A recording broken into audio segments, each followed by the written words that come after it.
former teachers and current teachers, former parents and current parents, former students and current students of West End Primary School, members of the Somerset community, members of the Bermuda community. We welcome you all to West End Primary School this evening for a discussion which I know all of you feel will be of critical importance, because our focus will be, number one, the future of West End Primary School, this is in no particular order. Number two, future educational opportunities for the children of this parish. And with that, we're talking about the future of the Bermuda that we love. And Somerset is a hub of that Bermuda community hub, I emphasize.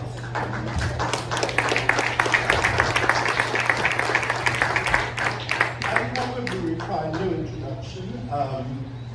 For those of you who don't know me, and there might be one or two, perhaps three.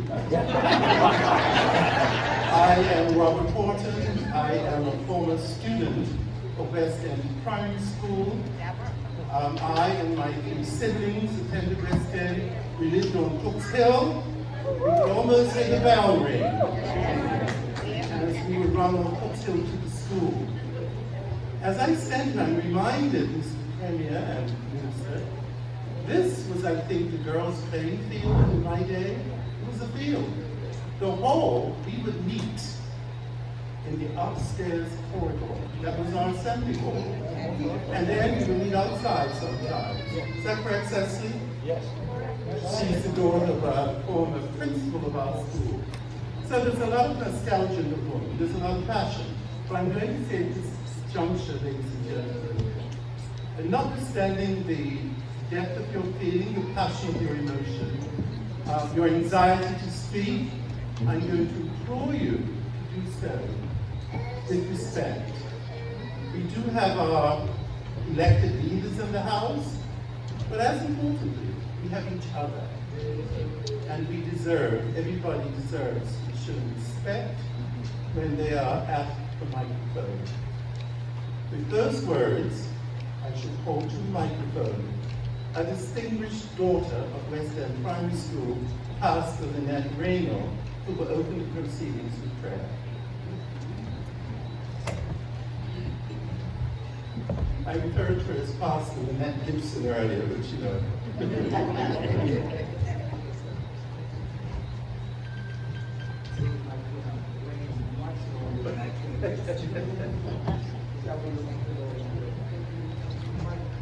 God, our Heavenly Father,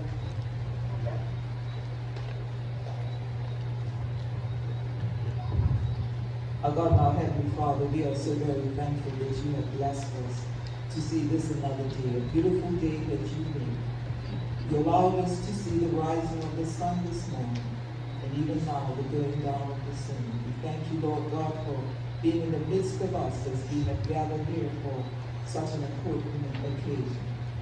Father, we commit everything into your hands, and we say, have thine own divine will. We thank you for all those that have taken the time to gather here tonight. We thank you for our Premier and all the members of Parliament, Lord. And we ask that as we go through this evening, Lord God, your presence will be felt, and most importantly, you will guide and direct us.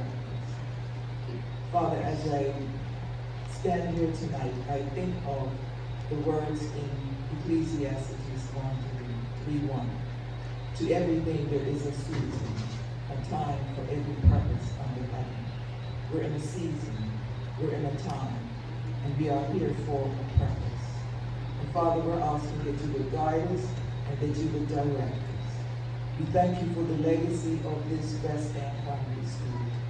And we're asking in the name of Jesus that even as that legacy was established many, many years ago, and if we can recognize it as a past legacy, but we thank you for the new legacy that is being established. We thank you for the foundation that has been planted in many, many lives, O God, that has caused many of our young men and women to be in positions of authority, even through not only in this island of Bermuda, but throughout the world, where they have established their homes in various parts of the world. And Father, that alone speaks much for us. And even for those that might have slipped through the cracks of God, that have come back. So Father, we pray in the name of Jesus that you would move by your Spirit. We may have feel as if we are facing a Goliath of a situation, but we know, God, that you used David in the case of Goliath. And all David said was, you come at me with a spear, a shield, and a javelin, but I come to you in the name of the Lord of hosts. And that's what we do tonight, God. We come before you in the name of the Lord of hosts, and we commit everything into your hands. In Jesus' name we pray. Amen.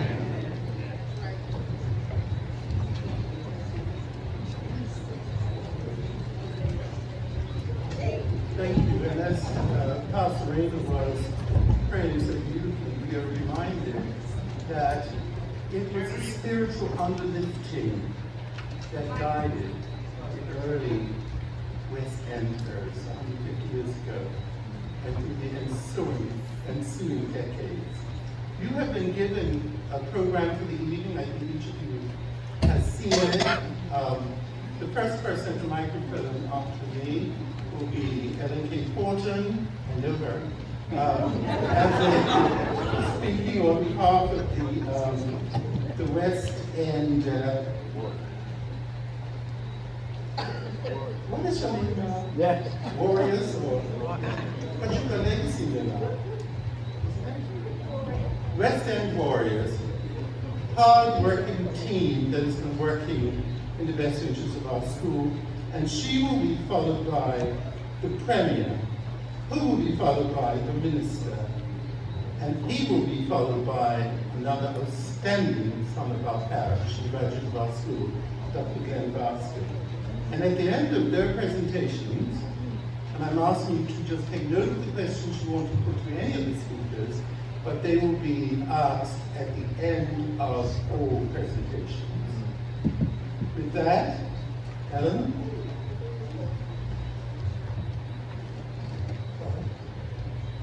I've got the wrong person.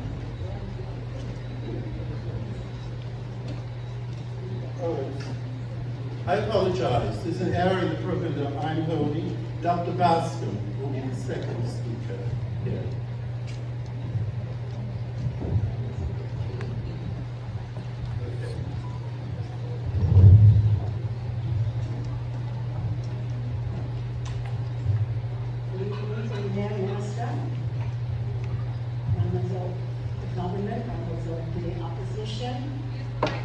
Most importantly, friends of Sam's, right through the St. George's.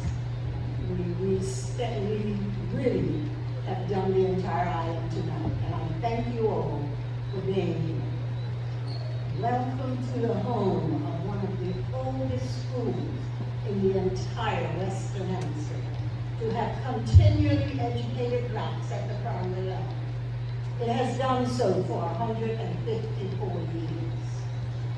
You will have heard the minister mention the fact that we have moved around and we've been in several locations. This is true. But like the most of us in the black community, we own no material goods. Many of you will remember your first real home. Well, this is ours. And it is extremely important to us.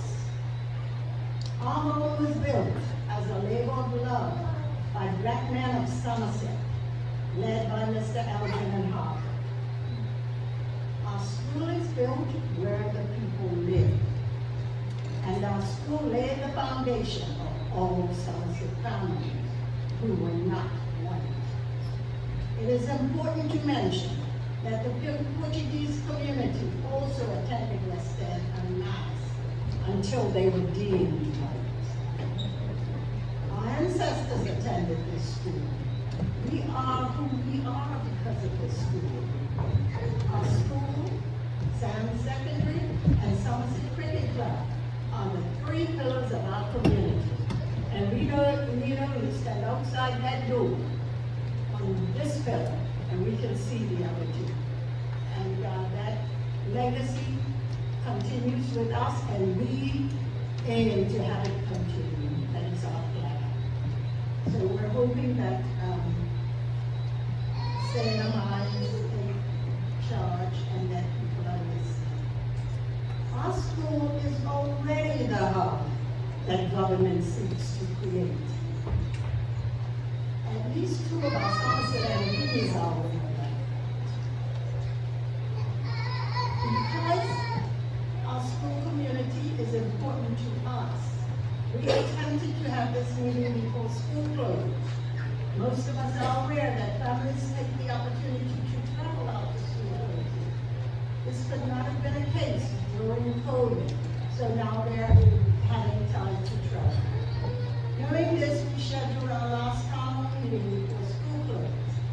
We chose to continue with our meeting, and we certainly made the news media aware that the meeting would go on, despite the fact that neither the Premier nor the Minister could be in attendance. Tonight, I ask that we consider the facts before us. The Minister has often said, we want the best for our children. To that I answer, every parent wants the best for his or her children. Please don't downplay the love and concerns of the parent. The problem has been about the need for true and meaningful collaboration and consultation. Parents and teachers deserve more respect. Collaboration is not making decisions without supporting data. We have asked for data behind schools that have been closed. We have found none. And you know, what happens is that decisions are made and then we're hearing announcements. And that's the way it will be. So we stand here as West End warriors, and we have worked for tirelessly. You know, I know these people like, we talk 2 o'clock in the morning, any hour, the minute we get an idea about West End. And so what I'm asking right now, before I continue, is that the West End warriors, the core group, please stand.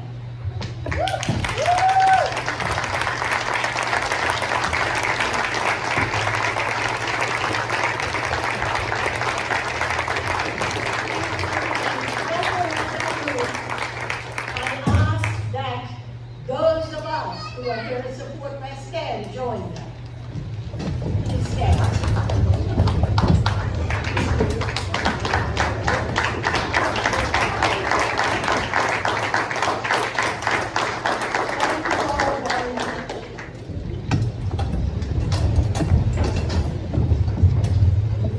As we deliberate tonight, let me say I'm thrilled to see so many of y'all. It warms my heart. As we deliberate tonight, I want to leave a message delivered by one young parent who is presently off island. Keep in mind that West End, even with the process that was being floored, scored more than 5 points, more than 5 of the chosen schools, and is larger than 2. So the idea that a first class facility cannot be built is erroneous. Back to my young friend and an older friend, Charlotte.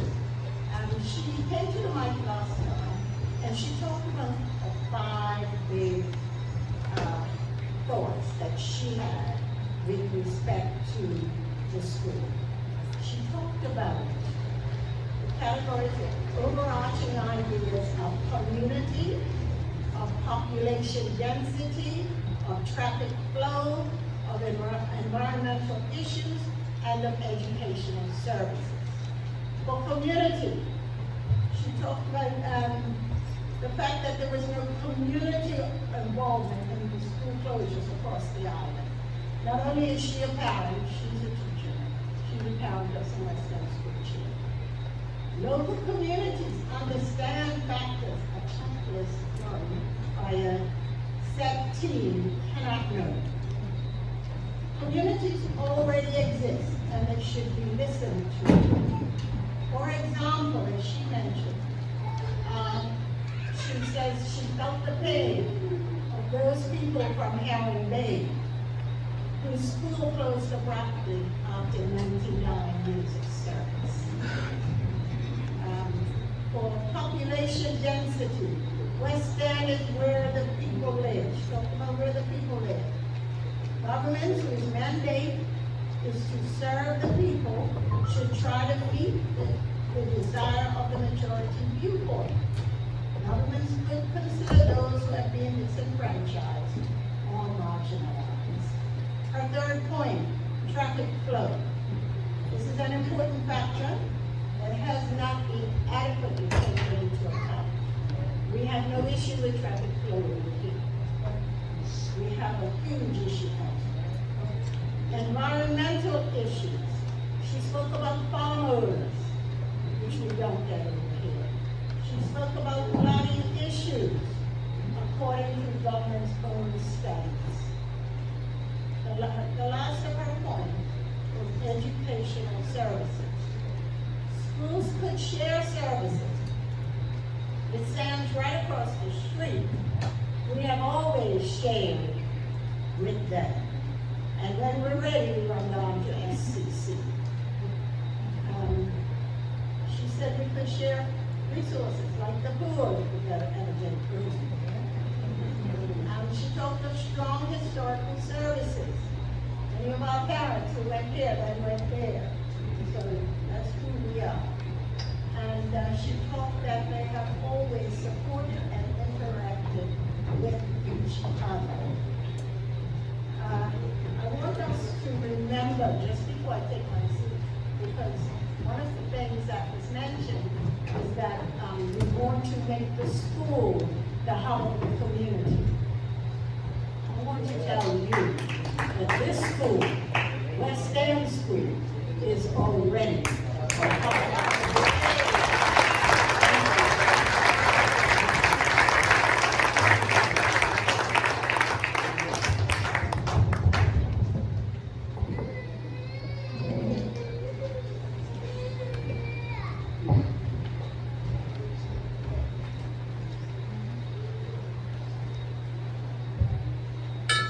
Thank you.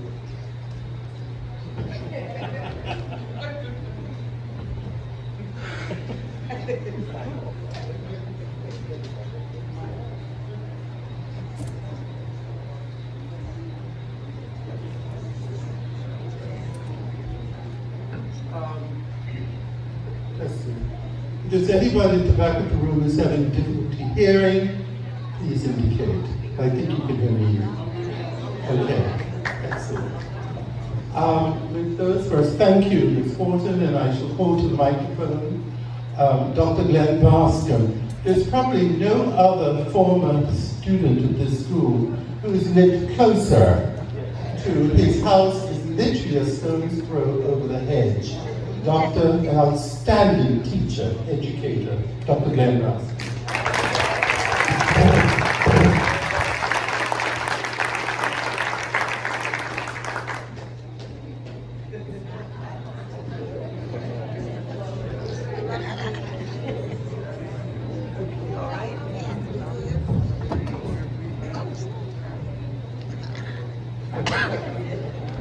Good evening, everyone. Premier Park, Minister Udain. First of all, may I say thank you for your commitment to public service, which many of us are not engaged in. And I know that along the way, public service is fraught with decision-making, and it's not always easy. As Shakespeare reminds us through Henry IV, uneasy lies the head that wears a crown. However, having said that, I do believe that decision-making is made easier when those who are impacted by decisions are involved in the process from the inception. That's important. So like to see a little more participatory democracy. We realize that governments are responsible, and we expect them to be, but we also expect governments to be responsive. And for that reason, I'm thankful that you have come to the heart of Somerset to hear the concerns of the residents of the parish, which I hope you will address as you respond. Let me, by way of sharing a little legacy, be personal for a moment, but I'm sure that what I share concerning my own family can be multiplied many, many times by many other families here in the parish, here in the room. My parents came to the school. My two sisters and I attended. My son and my daughter finished at the top of their year in this school. Excuse me, went on to the Barney Institute, finished at the top of their year in that school. My daughter then went on to United World College. My son was the first Quran scholar at the Bermuda College, and at 26 was one of the two outstanding students in the doctoral program of physiotherapy at Temple University. And the minister was here a few weeks ago to see the legacy continue when my granddaughter finished at the top of her year in this school.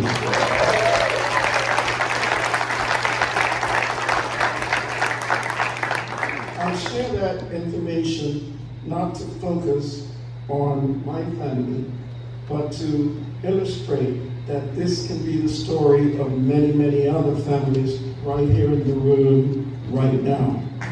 No doubt about that. Now, we all know that there is a need for educational reform. There are declining numbers and escalating costs, and we recognize that change needs to be made. I think the last time we went through a major change like this was in the 80s when we did the educational planning team. And from my recollection, there were many, many more local individual Bermudians involved in that process than seems to have been involved at this stage in the change process. But I will say that no matter what we do in terms of education reform, we must come up with a relevant and rigorous curriculum along with quality teaching. Everything else doesn't really matter. Those two things must be in place. A relevant and rigorous curriculum and quality teaching. And when I say quality teaching, what I'm suggesting is that the relationship between teaching and learning should be the same as between buying and selling. If somebody buys something, somebody else sells something. So as a teacher, we must ensure that what we teach is really learned. I think that retaining West End Primary School is a win-win situation.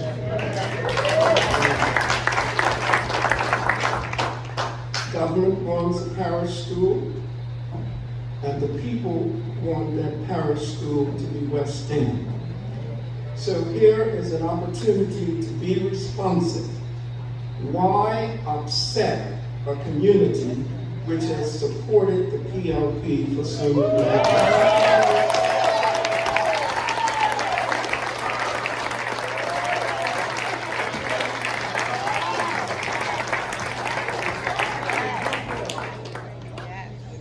Here are some points I would like for you to visit as you communicate with us. First of all, we're looking at the criteria. Now, Ms. Horton referred to a few of the points. I fail to see how Somerset Primary can be considered less of a flood risk than West End. It doesn't make any sense. Someone told me long before I was around that on one occasion, when there was a hurricane, the water from Long Bay was all the way out to where Mr. Chicken is right now. That would take care of Somerset Primary. When it comes to the traffic, I mean, if you turn off the main road going to Somerset Primary, 2 cars cannot pass. They cannot pass. That needs to be taken into consideration.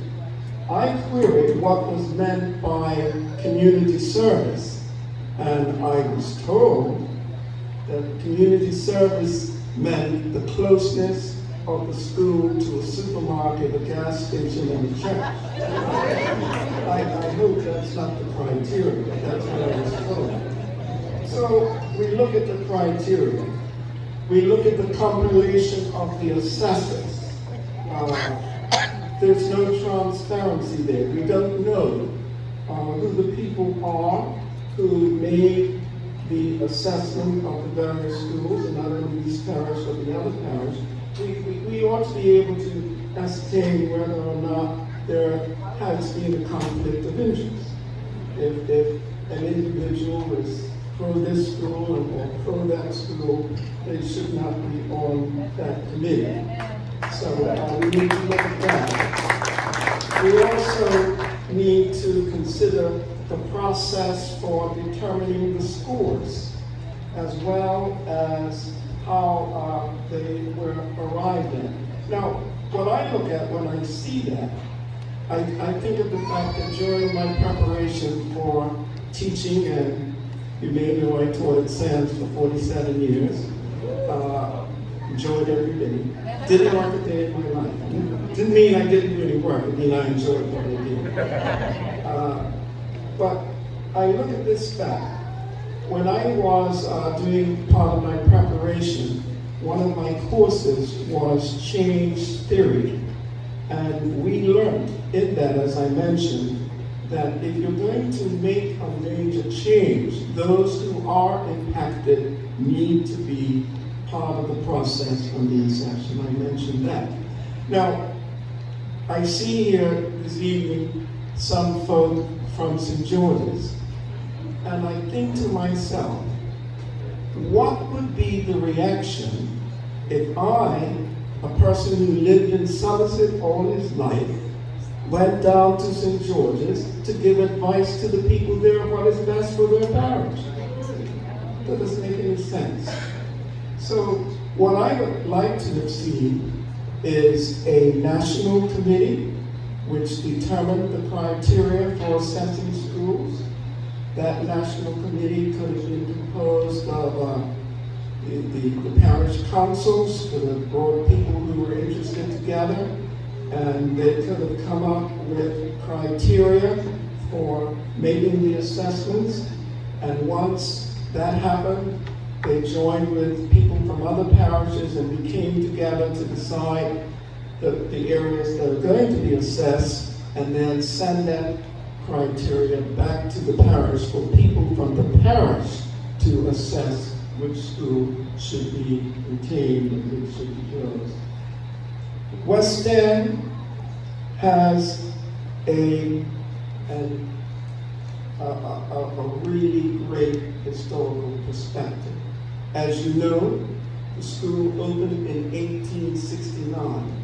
That is a mere 35 years after the emancipation of slavery in this country. That's significant on that basis alone. And it's very important to preserve history. Out of sight, out of mind. And Ms. Brock, who was here at an earlier meeting, reminded us that how often do we hear now about Howard Academy, or the Technical Institute, or Prospect Secondary for Girls, or Robert Crawford? Those schools have been closed, gone. So we need to look after that. It is true that this school has moved many, many times, but as Ms. Horton mentioned, this site is the location where it has been the longest. And I would think, certainly for my generation, and maybe The few people who are above me, when you say West End, they think about this side, not Tin Top or Huntley Hill or other places where the school existed. But more importantly, think of the nurturing that students from this school have had. 4 of your current MPs are former students of this school.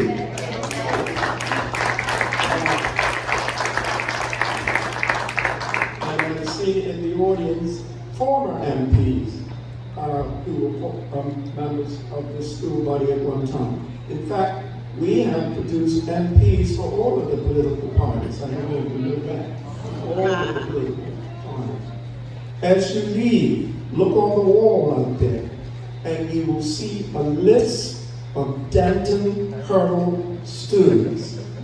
I would be surprised if you went into any other primary school and found as many former students of the school on the Denton Hurdle list as exists on that list out there on the wall. That's important. One of the things I did while I was at SANS was to trace our former students who went on to the 2 public high schools and became head prefects or deputy head prefects. And it's very interesting that many of the head prefects and deputy head prefects at both the Berkeley Institute and Cedar Bridge Academy were former West End students. I think that is something that we may not consider.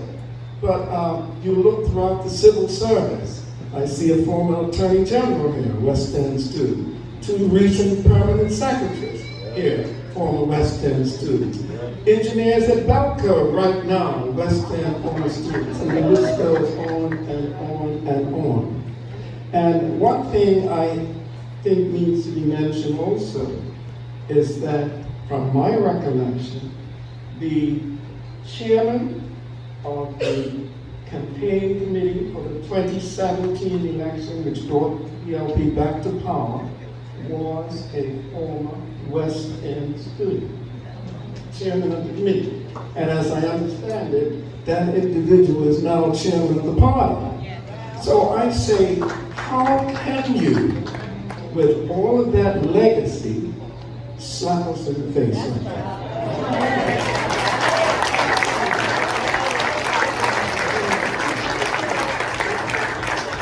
We must not do that. Preaching.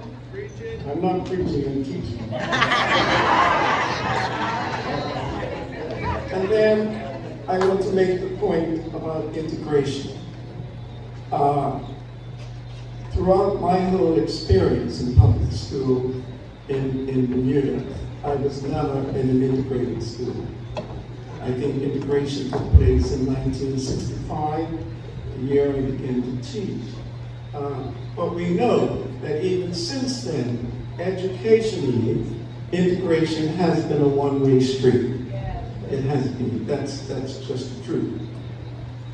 My point is that in order to achieve meaningful integration, which I think all right-thinking people want, we cannot do that by destroying successful Black institutions.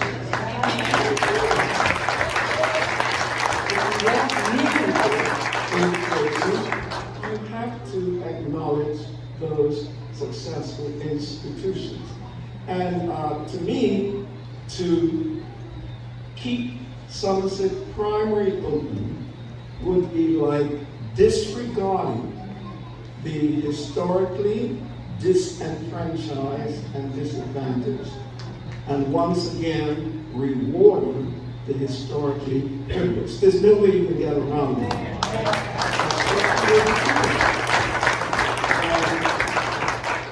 Interestingly, in this community, most of the people wish West End to be the parish school. It's a win-win situation. Again, we expect the government to govern for everyone, but we also expect the government to level the playing field. And that does not appear to be the case in passing over West End. So, as I close, I would urge the Premier and the Minister to consider keeping West End open. Use your massive majority, 30 of 36 seats, to be bold and say that you have listened and you are going to respond. I mean, you will be carrying out the wishes of the people.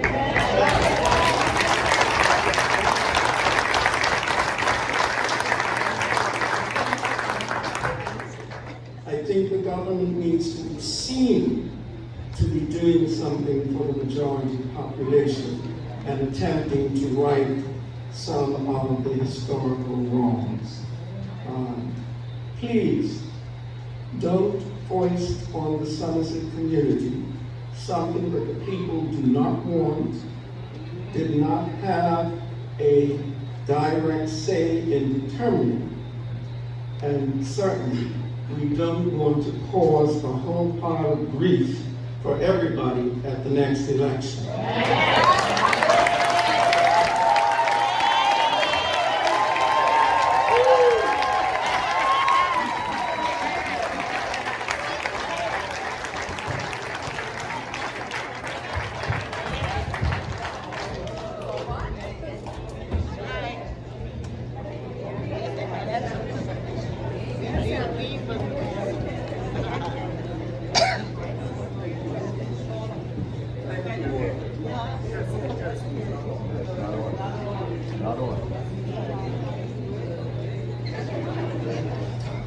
You will not endure technical malfunctions. Thank you, Dr. Master. And with those words, I shall call to the microphone the Premier, the Honorable David.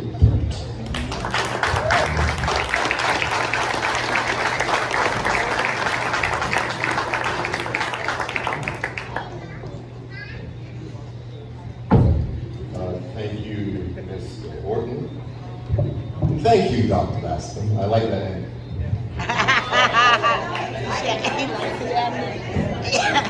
Right. I do have prepared remarks. I will deviate. I was told that I have about 15 minutes, and I hope that I do not go over. First, I want to say thank you to Ms. Horton and for all of those persons who are here representing the West End and members of the Sands community for joining this evening. I'm certainly grateful to be joined by the Minister of Education, the Honorable Leora Dane, who, without question, has had to have one of the most difficult jobs in government. Because being the Minister of Education is hard enough, but leading the Ministry of Education for 6 years during the most consequential education reform process in our island's history makes this job even harder. So I want to thank you for your continued efforts, Leora. It has not been easy.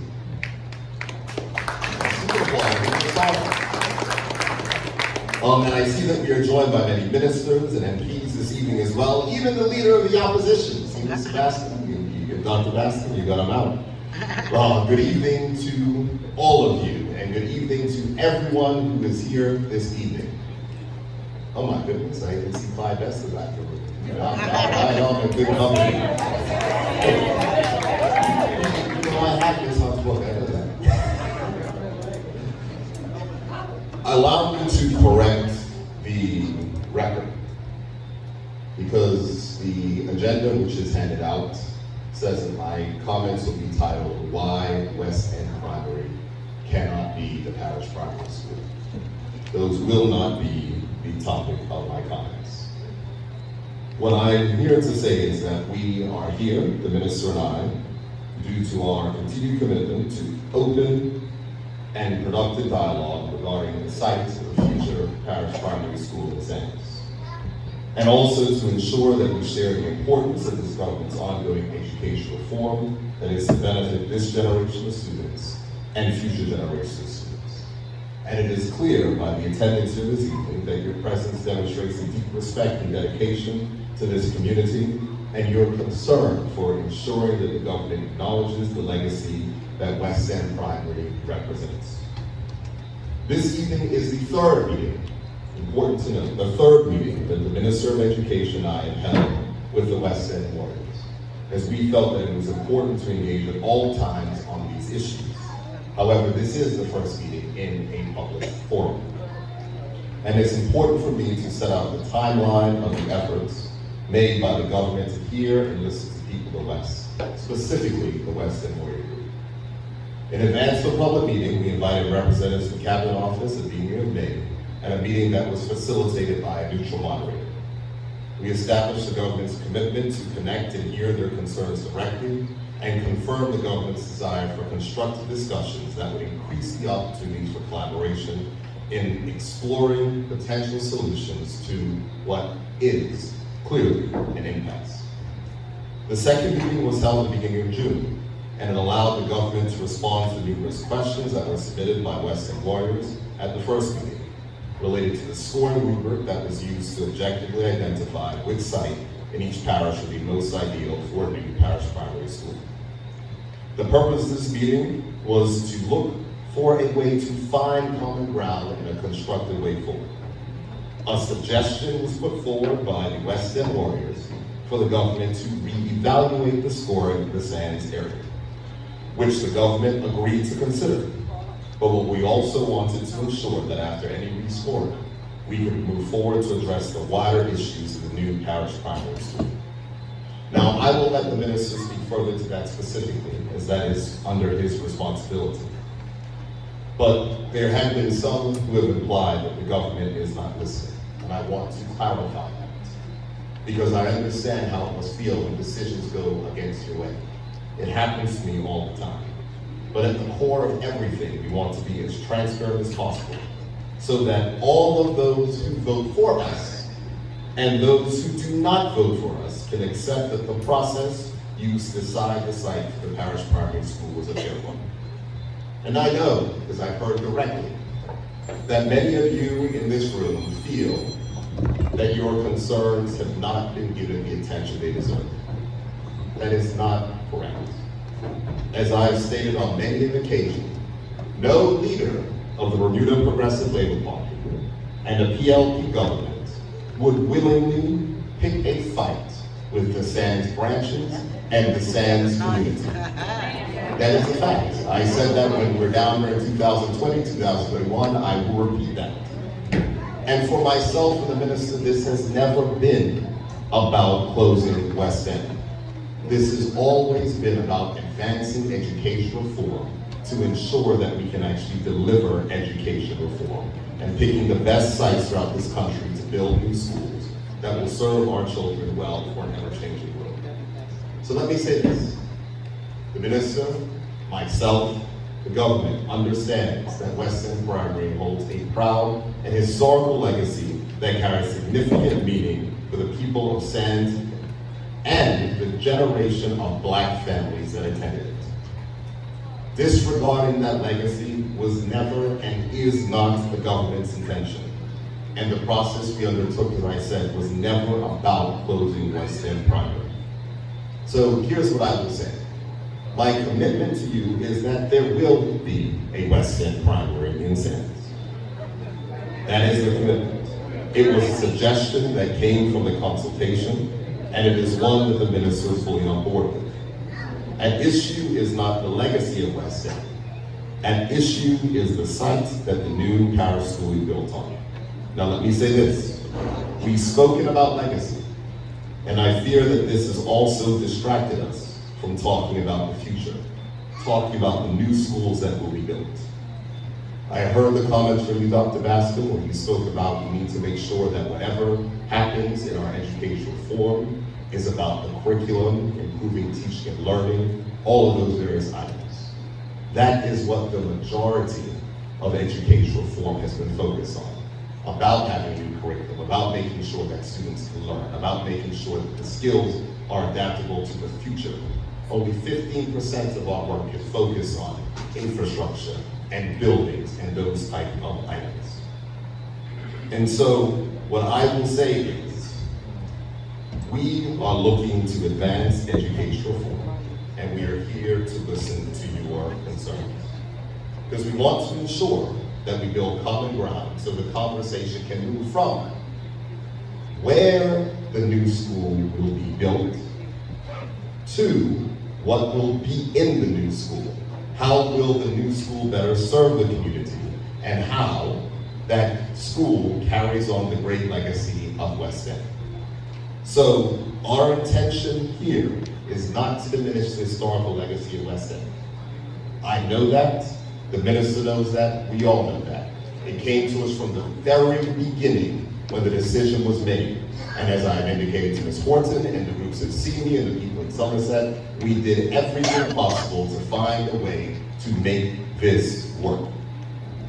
And so what I will say is that we must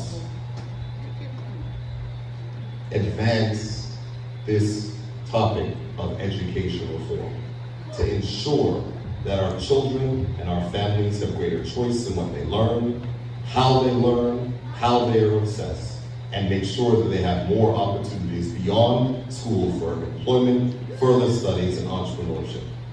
And I wouldn't say this, if we do not move ahead with our plans for reform or continue to delay the conversion of the new parish primary schools in the Sands area or everywhere else in the country, we risk not only delaying progress for community, but delaying the progress that we are making in education reform.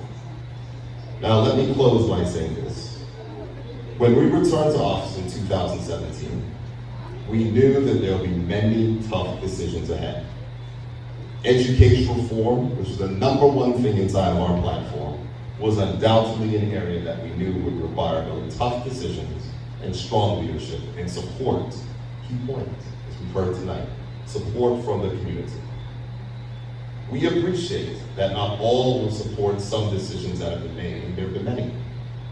But what is important to note that this government, throughout this entire education reform process, has listened to feedback and has adjusted. That has been demonstrated. There's been people who said that we make decisions and go forward with them. That is not correct. There have been numerous examples of adjustments that have been made based upon feedback, and that will be no different here.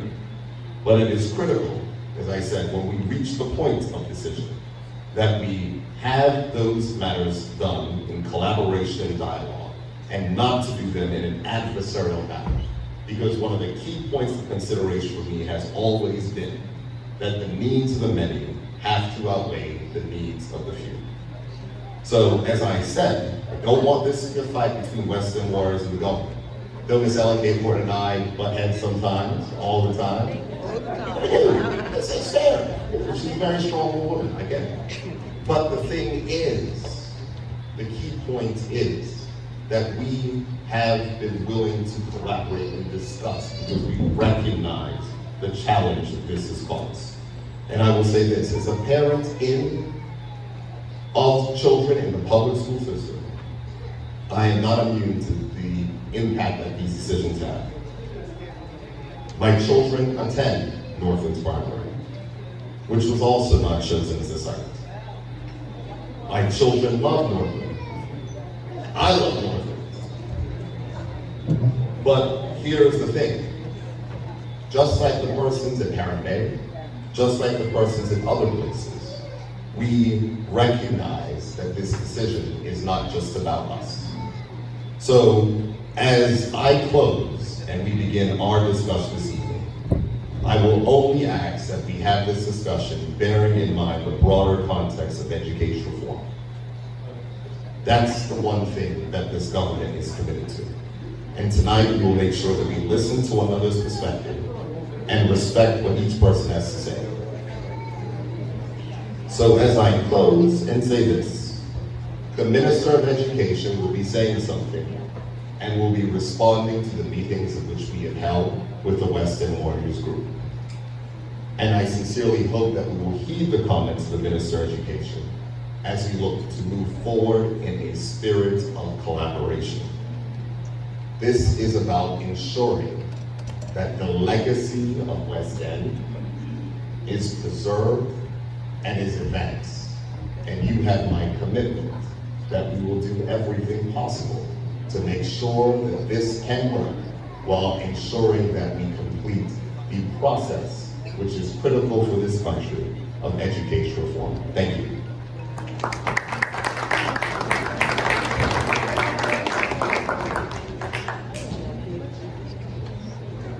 Thank you, Mr. Premier. I have no doubt that there are a plethora of questions in the audience, and especially your commitment to doing what is best for our children.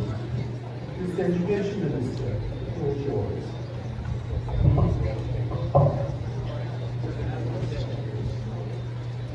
I should have added, I hope you noticed that the Premier is wearing red and blue socks.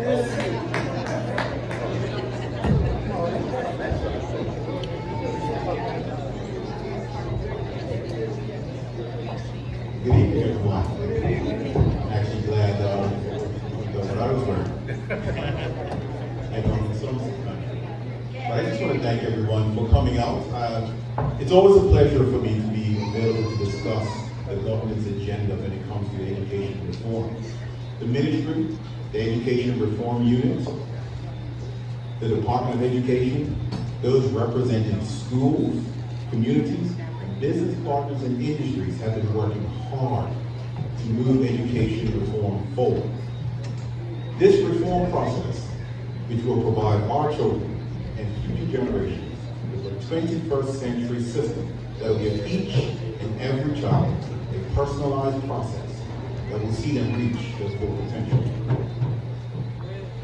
The process of education reform in Bermuda has been underway since the Progressive Labour Party became government in 2017. It has been the benefactor of hundreds of meetings with technical officers, stakeholders, including educators and leaders, and the general public.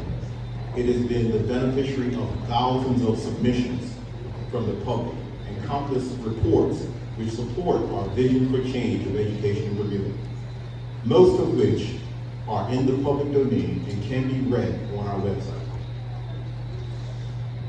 One part of education reform involves parish primary schools.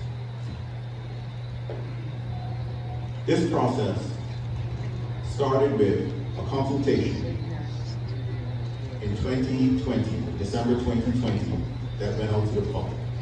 Prior to that, a scoring criteria of how each and every site in Bermuda would be evaluated was developed using reports such as the school report, Plan 2022, public works input, and international standards for school development. This process led to 19 unbiased factors with measurable criteria that could be equally applied to every single school site across Bermuda. The purpose of this exercise was to find the best site in every parish in which a 21st century institution could be developed. We purposely utilized the word sites because we did not want to get into the process of comparing school names versus school names, because we were looking for the site, the best site within each parish. So it was always intended to leave any naming, if there was to be any renaming, to the parish itself and the community, so they could come up with what the name of the redeveloped site of the parish primary school would be. During the consultation process, history and legacy of all of our schools was part of that conversation from the very, very beginning. It was from the consultation process, and we talked about history and legacy, the idea of a history and legacy committee was formed. And later this year, I'm hopeful that that committee will be in place. I will say that during the consultation period and having conversations with Sands Parish, many of the persons who now identify themselves as West End warriors, there are about 4 of them were reached out to and said, please join the committee, because we recognize that you can bring a very special thing to this, and you can help us to develop this history and legacy across the island. And when I talk about history and legacy of our schools, I'm not just talking about the schools that do exist. There are some powerful schools that have served us well that just don't exist anymore. Howard Academy, Forward School, Robert Crawford, Prospect School for Girls, St. George's Secondary School, Technical Institute, and the like. Sixth form, I'm sure some people in there remember sixth form. And so these are the things that we have said, we have to record this history. I know I used to say during the consultation periods is, if any of our children that not go to school are going to go and write a project or a history project of any of our schools, where do they go? It just doesn't exist. It literally doesn't exist unless you're talking about the Art Institute, which has documented their legacy. Many of you may have seen the recent Cup Bench documentary that was shown. And I know I was there with some people I do see here today in the auditorium. We've already started talking about how we can produce similar documentaries for our schools and are in the process of talking about how we can move that forward. But we do need to get the legacy and history and legacy committee back to get it up and running. I also want to confirm that the consultation around parish primary schools always and will be tied to what is the best site within the parish school, the parish to develop. Each parish is looked at individually, not collectively. Since the final report was published in June 2001, the West End Warrior Group have expressed disappointment with that decision. They have maintained that the site where the West End Primary School is currently located is the site that should be redeveloped into the parish primary school.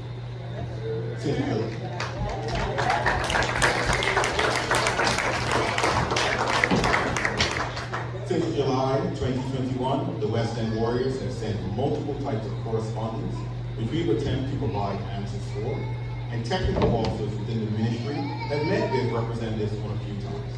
Most recently, as the Premier discussed, we have had face-to-face meetings, discussions with the West End Warriors at the office of the Premier, which included the office of the Ministry of Education, the last of which was held on June 1st. During these meetings, I believe we had fruitful conversations.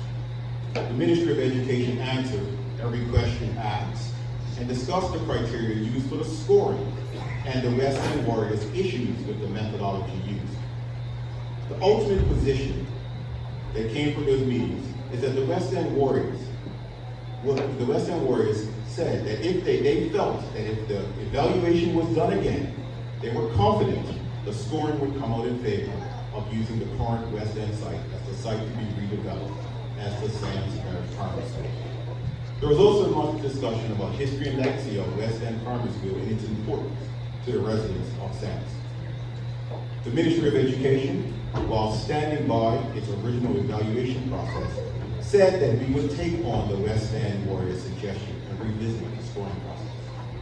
That meeting held on June 1 ended with the West End Warrior representatives agreeing to relay what was discussed around the suggestion to reevaluate scoring with their wider group. Since that meeting on June 1, we have held internal discussions about how a rescoring process could move forward and how adding a historical narrative could be developed. Additionally, variables on how an appropriately independent representative from the community representing each school within the parishes could be utilized if the reevaluation of the scoring, as we discussed, went forward. Eventually, a letter was received from the West End Warriors in response to the June 1 meeting, where the Ministry of Education had made the proposals of reevaluating the scoring. Based on the contents of that letter, I am encouraged that there appears to be some acceptance of the ministry's suggestion around reevaluation. With these most recent meetings, we hope the discussion around reevaluating the scoring would help us move forward to some common ground. We are all aware that anything that delays the reform process would impact how we move forward. This is not what we are in favor of, and we know this is not what those who are in favor of education reform want to see, and that is the delay in moving forward, which will delay the phasing out of our ministry. Our reform unit is looking at where we stand based on these delays as a result of the current discussions. We are hopeful these latest events do not put us in a position to further delay the conversion of Sands Secondary Middle School into a signature school. Decisions around what happens in Sands are tied together with other things that are happening within education reform, and they also do have an impact on what happens in other parishes. Understanding how much these decisions are intertwined and how changes in one area can have a knock-on on other parish primary sites and the phasing of middle schools is something that we do have to consider and also recognize is very critical. A country's ability to educate its population directly influences the prosperity of that country. All data shows that the way we educate our people and the earlier we start to educate our people leads to better outcomes for them and better outcomes for our country. After various meetings with the West End Warriors, we are hopeful that we can reach a way forward with a suggestion around the reevaluation of the scoring. Change as transformational as what we are attempting to do and what we have embarked on is extremely complicated, but can only be achieved with the input from our stakeholders, such as our educators, our parents, our students, and the wider community. As we started this process with that in mind, we will always keep that in mind as we move forward. As you heard me mention when I started, we have benefited from hundreds of meetings, thousands of submissions from persons, all of which we publish to the public, and anyone can go and read those if they wish. The government certainly does understand the sentiments of Sands Parish, and this is why we are prepared to reevaluate the scoring. We also understand the broader view of education reform. However, ultimately, we must be prepared to make decisions for our children and our country's future. I want all of us here today and the wider public to rest assured that everything that we do starts with what is best for our children of today and our children of tomorrow. While we look to reevaluate the scoring, we all must agree that once this process is done, we will adhere to the final decision so we can move education forward, which I do believe in my heart of hearts is what all of us want to see. A system where our children exit from the public education system ready to tackle all of the difficulties that exist in the world today. The world has changed from when all of us were in school. The way we deliver education must change soon. Thank you, West End Warriors, for organizing this meeting. Thank you, Sands Parish residents, for coming out. And thank you to my fellow colleagues, MPs, senators, and all of the rest that have come out to give your input into this critical conversation that we are having. But at the end of the day, we do have to move forward. And I do believe that we have come to a point where we can have fruitful dialogue that will get us to that place where we can move forward. Thank you.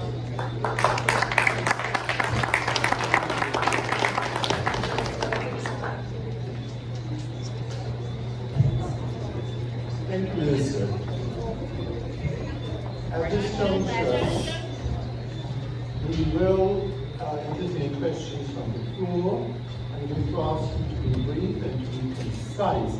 But before I do so, I would like to put a question to you, Minister. You made the promise of re-evaluating that process.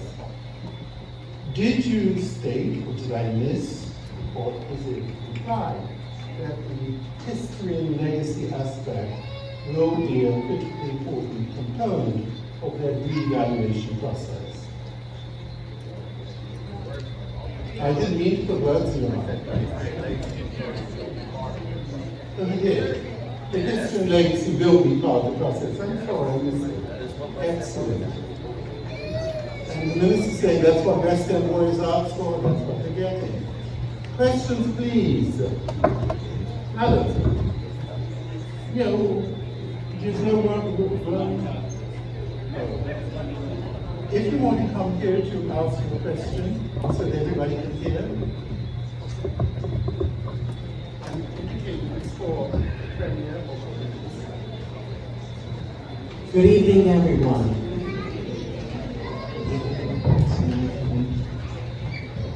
This question is for the Premier and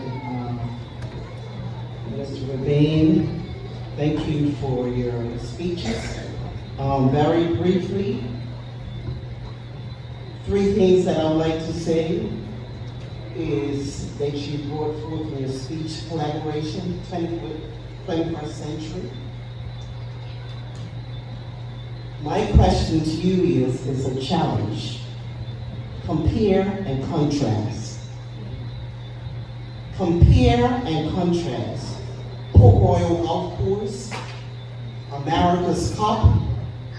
Yes, that is the tourist industry, but compare and contrast. How long did you collaborate or decide to do a 21st century for reform and making our country a better country? My question and challenge to you is, please do not drag us in the mud when it comes to land, property condition, safety and health conditions, transportation access. That is my challenge to you and my question to you. This is us, we, Bermudians, Sandy's Parish residents, West End Elementary former school student, Crystal Richardson, talking right now. How long? How long? How long did it take for America's Cup? How long did it take for Port Royal Golf Course? Millions of money you spent. Why can't we do it? Why can't we do it, Brian?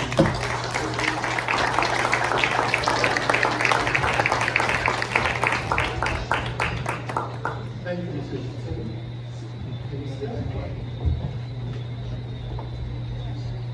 Thank you, Ms. Richardson. The process that we have put forth with education reform is, and as I said, started back in 2017.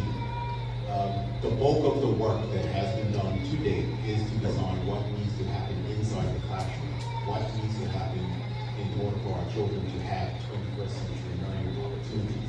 So a portion of the reevaluation of our school system, that is a part that comes from part and parcel of that. Once you start talking about what needs to happen within the school, what teachers need to be skilled up in order to do, what we need to have happen, then you start talking about what schools need to be done in order to match that.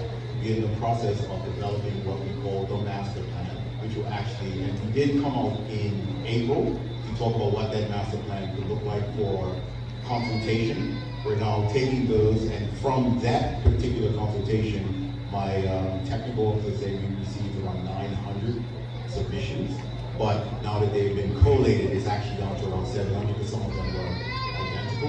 And now we're utilizing that to revisit and to tweak what that master plan will look like, and we'll be coming back after the summer break to start having those discussions again with the people of Bermuda of how it's going to look, how we're going to transition. When we start talking about a system that's going to transition over 4,000 students, it was 1,000 teachers, 18 schools down, 18 primary schools down to 10 schools.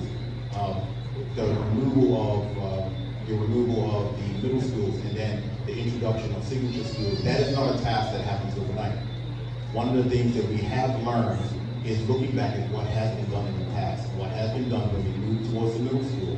When we had all of those meetings that I talked about, the one recurring theme that came out of that was the trauma of trying to make a change overnight have on our children and on future generations. We do not want that. So the process we're doing is phased, and we will be learning from each phase as we move along. So once we have the final master plan put together, that will be something that will be done with collaboration, as we have already started to collaborate on it.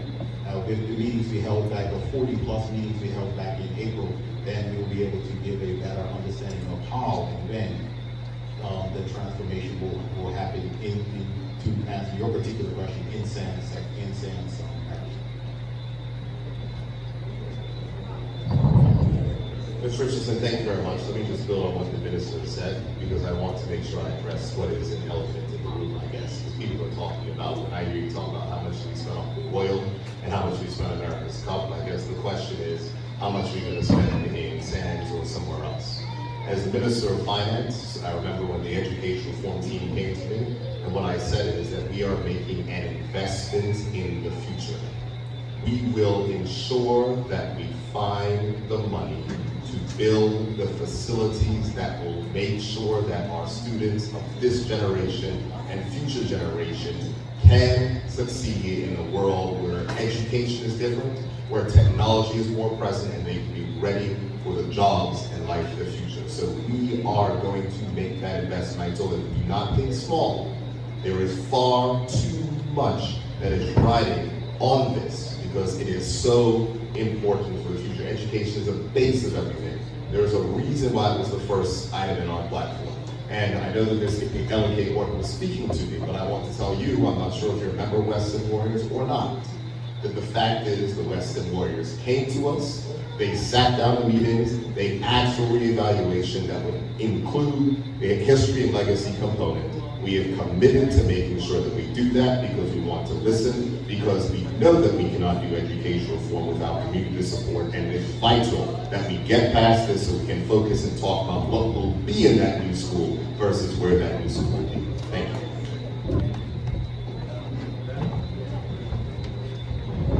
Thank you, Mr. Premier. Mr.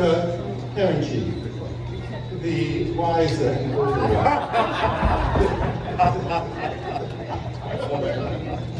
My card? Yes. Good evening, Premier. Good evening, Minister. And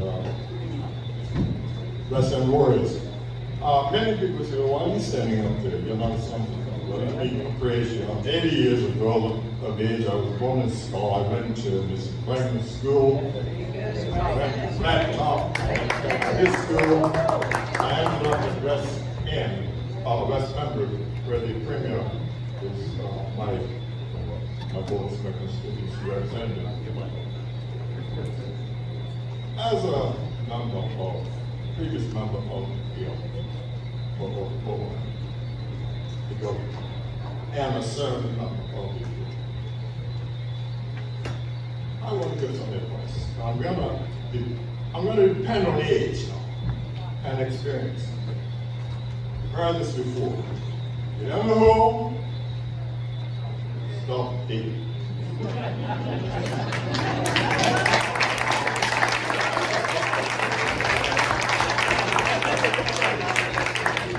You're trying to build a school for the Somerset Parish. Here are great-grandparents, grandparents, parents, prospective parents. You have a full cross-section of Somerset residents here. They're expressing their concern about which site is going to be used for the new school. All of these people pragmatically have to be considered are voters. I mean, that's a no-brainer. They're voters. And I understand all the technicalities that went into your planning. I understand there are contractual arrangements, there are promises, there's all sorts of components and moving parts to the process. We get that, we get it. But the human element is the people of Somerset, the people who are going to attend this school. Right. How is it situated? I'm not going to base it on race, I'm not going to base it on ethnicity, or even the heritage. If a large proportion of your constituency are opposed to the school, don't think that you can build it and they will come.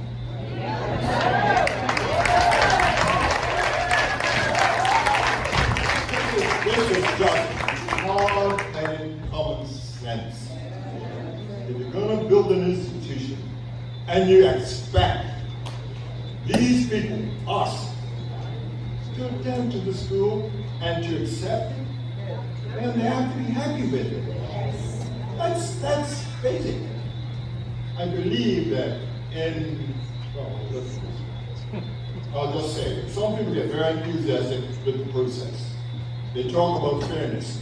There's no such thing as fairness in politics. It's who you're going to please. You please your constituents, the people who support you.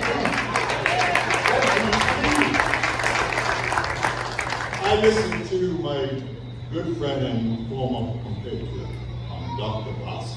Glenn, always a bright guy. Still bright, still sharp. And he gave me some sage advice. And I'm going to give you the same advice. If you're in a hole, start digging.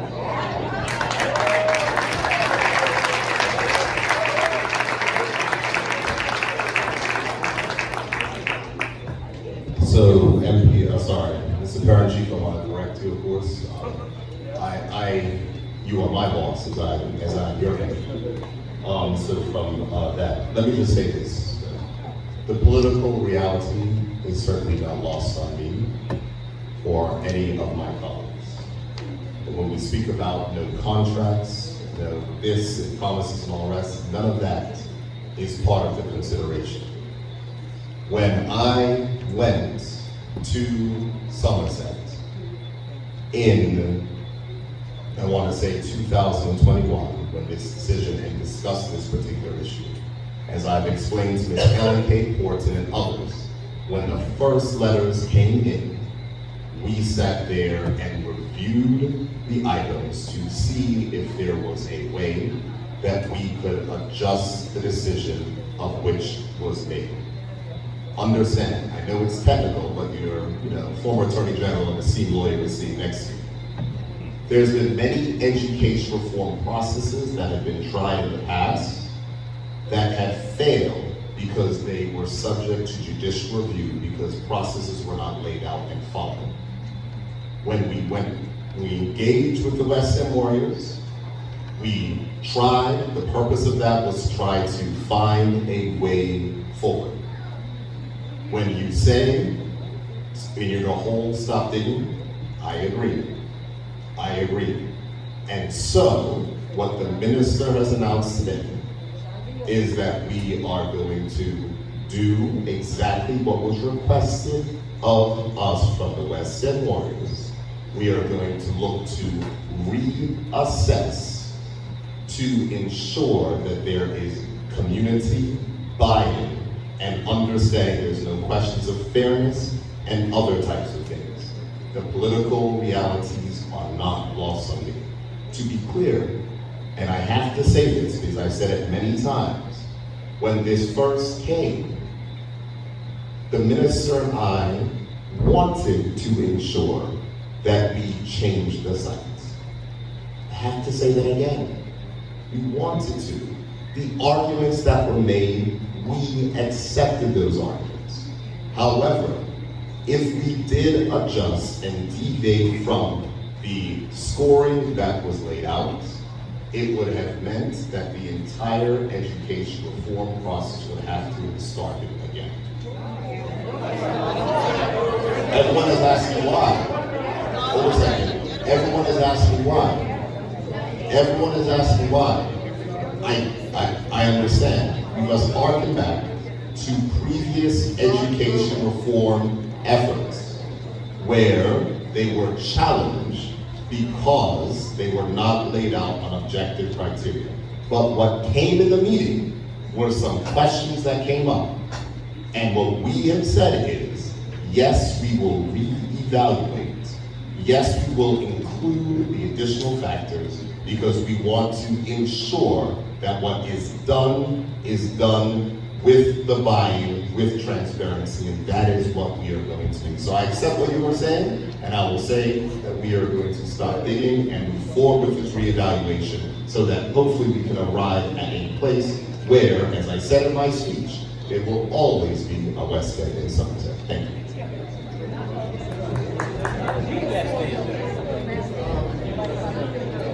The young man, thank you, Mr. President. This young man who approached at the back, I'm going to give him the question. He's been at the back gesticulating wildly for about 2 hours. He's promised to be brief. Is your question?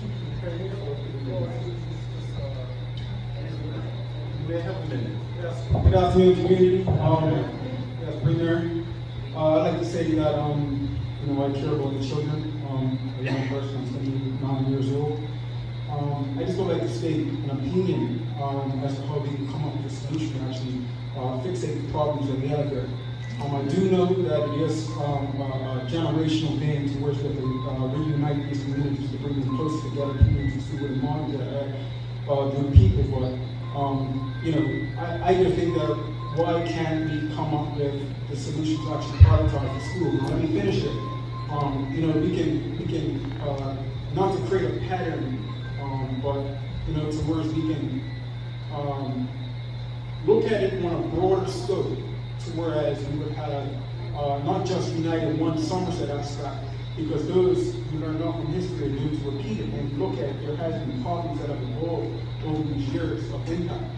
So what we can do, we can diversify and say, you know what, let's use the school as collateral. And by using the school as collateral, we can say, all right, let's become if we can get every parent to donate $10 from all of the schools across Bermuda, to donate $10. And I'm asking you, what is the percentage that the bank is willing to put up? Because Bermuda has a lot of collateral. You know, I'm not trying to hide anything here, but you know, that is something that you know, we look forward to growing. You know, but if the bank is looking at 5%, you know, we can easily taxate and give it to those you know, we can even provide it to those, you know, well, we have to find that seed first, you know? We have to find that seed and we can actually make, it's not easy to find capital. Like, you know, like it's not easy, like, I know, but it's not easy, and it's not hard to find capital. Like, there's many ways we can come up with this. You know, I just don't think that we are, you know, really dedicating ourselves to it, and I know the government will do more, you know?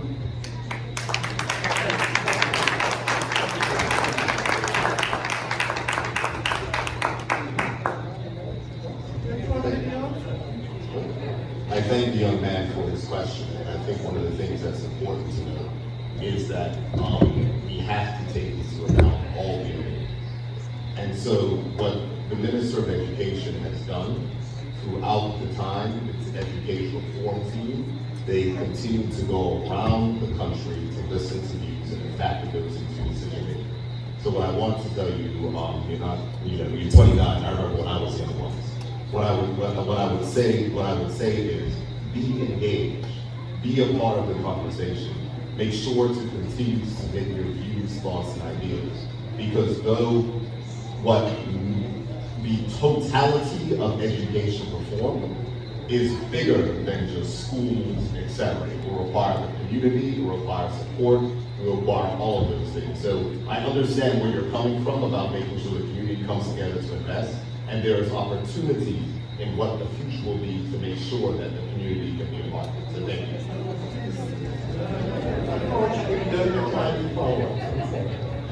Thank you for your understanding. For the next person, we should, and there are a whole lot of people on the ballot, we have to indicate Pat is going to be the next speaker, and then I'm going to someone at the back of the room, Shania Simmons, who's been trying to get our attention.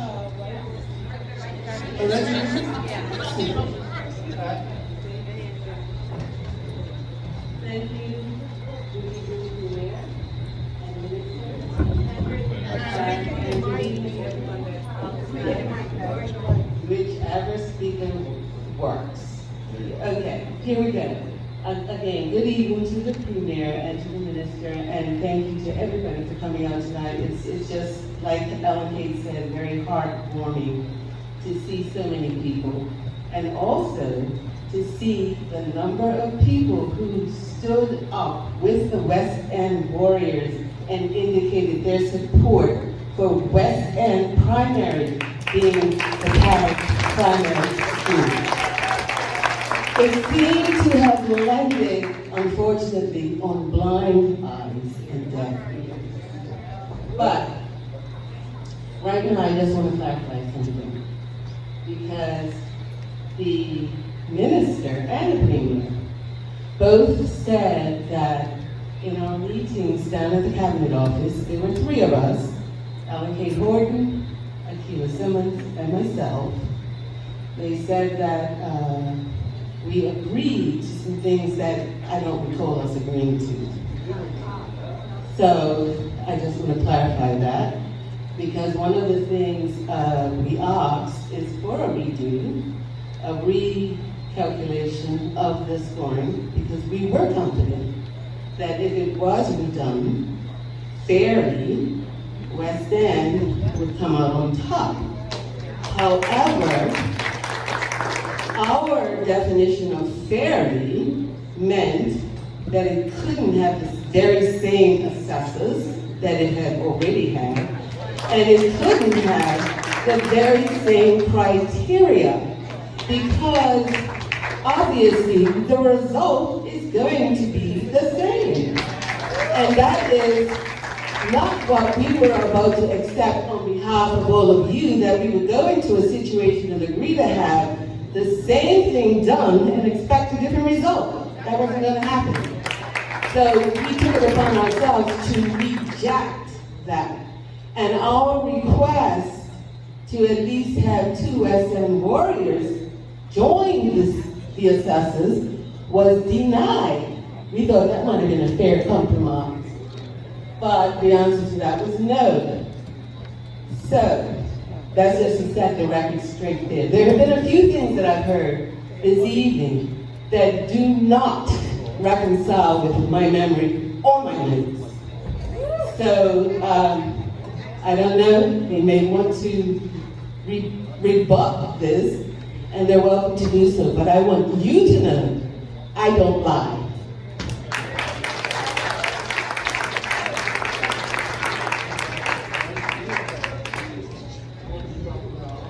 The minister.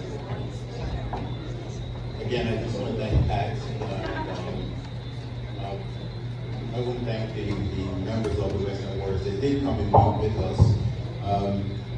The documents that we have and the documents that have been received, as I mentioned in my comments, that we have made the offer to redo the scoring, and we were awaiting a response from the West End Warriors. We have received that response. I also indicated in my comments that from the response, there is an indication that there is a way forward to doing the reevaluation.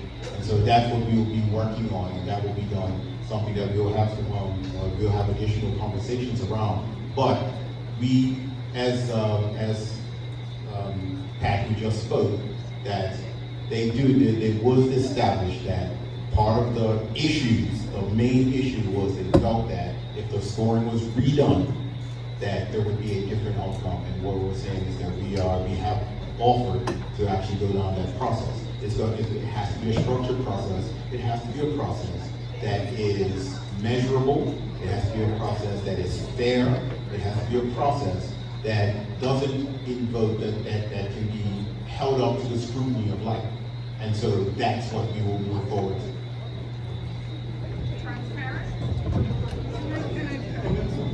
Tell me something. How was the response come to you? Was it written? Was it filled in? Was it text? Or how?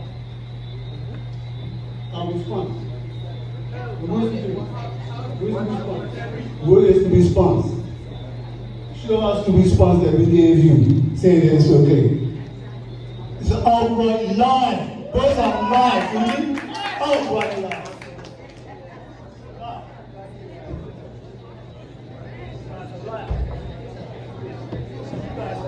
I express the hope that we will demonstrate respect tonight, no matter how passionate we feel.